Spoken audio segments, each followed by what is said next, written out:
Hey everyone, Ramel here, and today I'm going to be doing a quick unboxing of the iPhone XS Max. I know it's pretty close to a refresh, but I needed a new phone and I decided to make the switch back to iOS after using the Pixel 2 for about a year and a half now. I also picked up a pair of the Apple AirPods, but I'll save those for a different video. Let's get right to the unboxing of the iPhone XS Max.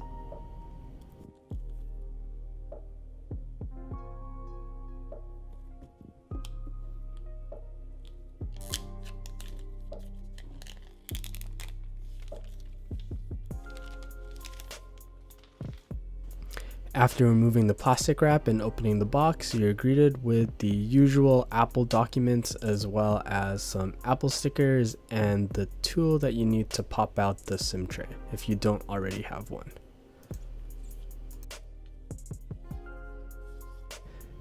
Then you have the iPhone itself. I decided to go with the space gray version because I like space gray, but it does seem like it's going to be a fingerprint magnet.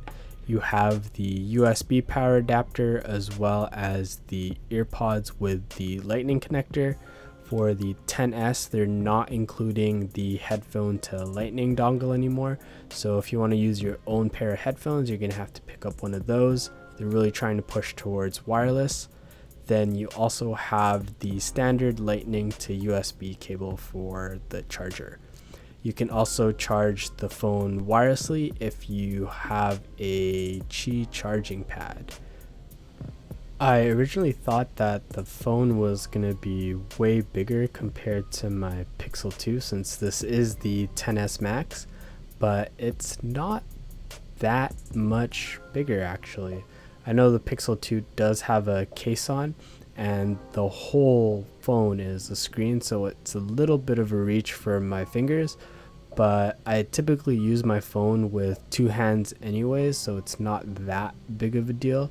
The screen is a 6.5 inch Super Retina OLED display with a resolution of 2688 by 1242, and that beats my Pixel 2's 5 inch 1080p display.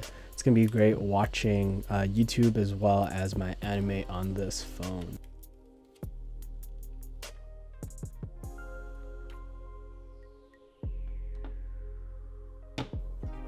I quickly went through the setup process so I could just start using iOS again and to just make sure everything was working.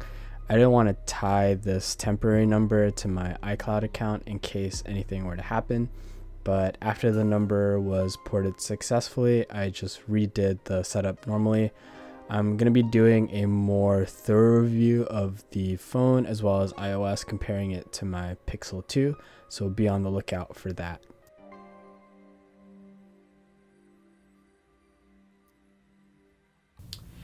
Anyways, that's gonna be it for this video. I hope you guys enjoyed that. Like I said, I'll be doing a more thorough review and comparison to my Pixel 2 next week, so be sure to sub to know when that video is out. Speaking of subs, I'm gonna be doing a giveaway soon, so be sure to subscribe if you want to enter to win something. Anyways, I'm out. Peace!